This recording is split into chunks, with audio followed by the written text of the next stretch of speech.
Ապրիլի 1-ից ուժի մեջ են մտնում սոցիալական ոլորտի մի շարք փոփոխություններ, հենց այդ օրվանից կբարձրացվեն թոշակները, աշխատանքի և սոցիալական հարցերի նախարարության ներկայացուցիչները ներկայացրել են սպասվող նորությունները։ Թեմային հետևել է գործընկերս Լուիզա Սարգսյանը, Լուիզան տաղավարում է։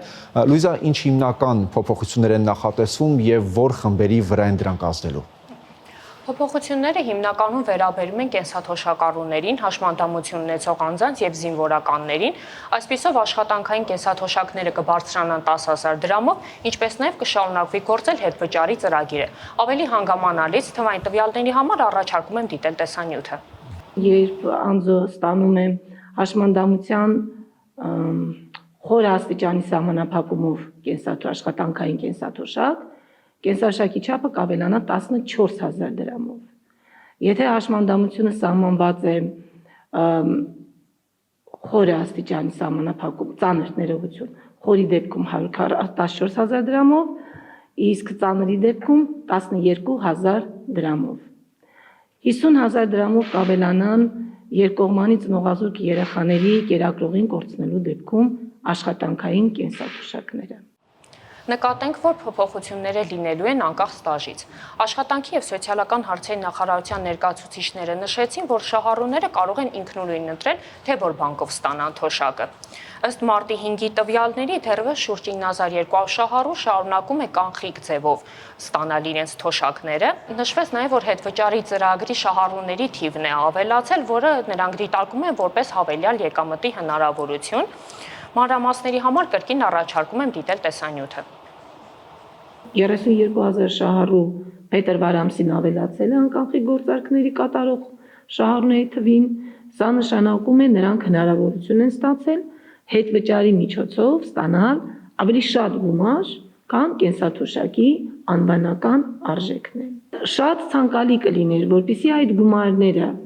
իրենք մեր կենսաթոշակառուներն օգտագործեն անկանխիկ գնումներ կատարելու միջոցով,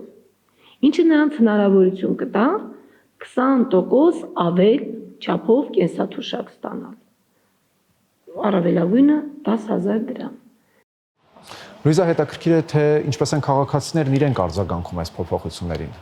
Մենք հարցում ենք անցկացրել քաղաքացիների շրջանում հասկանալու, թե սպասվող փոփոխությունները ըստ իրենց ինչպես կբարելավեն իրենց կարգավիճակը, թե տեղի կունենա ճիշտ հակառակը։ Կարծիքն է լսելու համար առաջարկում եմ կրկին դիտել տեսանյութը։ Մարդիկ ապրում են, այ մարդ, քիչ փող է, մարդիկ 3,000 դրամ անգամ տվեց, 3,001 տվեց, այդ 3,000 ինչ է, 3,000 3 կիլո հաց է։ Գիտեք ինչ,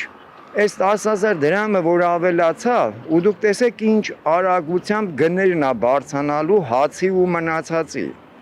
Այդ ժամանակ այդ 10,000 դրամը օգուտ չի տալու, մի հացը կարա դառնա 10,000 դրամ։ Մենք ինչ ենք իմանում, այդ հետվճարը նստում է, թե չէ։ Հետո է մեզ ինչ որ վերջում հաշվետվություն տալիս, թե ինչքանից ինչքան է նստել։ Մենք իրան վստահում ենք, էլի։ Ես փառք Աստծո, մի քիչ լավ եմ էլի ստանում թոշակ։ Ինձ հերիքում է լավ է։ Հələ թորներս էլ եմ բաժերշկա անում։ Այ մարդ ին գումարը տալիս ես ինձ, իմ լրիվ գումարը տուր ինձ։ Հիմա որ շուկա գնամ, ես ո՞նց եմ ծախսելու։ Իսկապես այդ անեկդոտն է, էլի, ապրել չի լինում փողով։ Պատմեմ այդ անեկդոտը էլի։ Ասում է 4 հոգի ընտանիքը կարա, ասենք թե 150,000-ով ապրի։ Իհարկե կարա, եթե հերթով ապրեն, ասում է։ Այդ վիճակն ենք դառը մենք։ Մարդիկ որ մենակ են մնում, օգնող չունեն, վատ չի։ Էլի օգնում է էլի մի բանով թոշակառուներին։ Մեծ ահագին գումարներ է, ահագին գումարներ, ահագին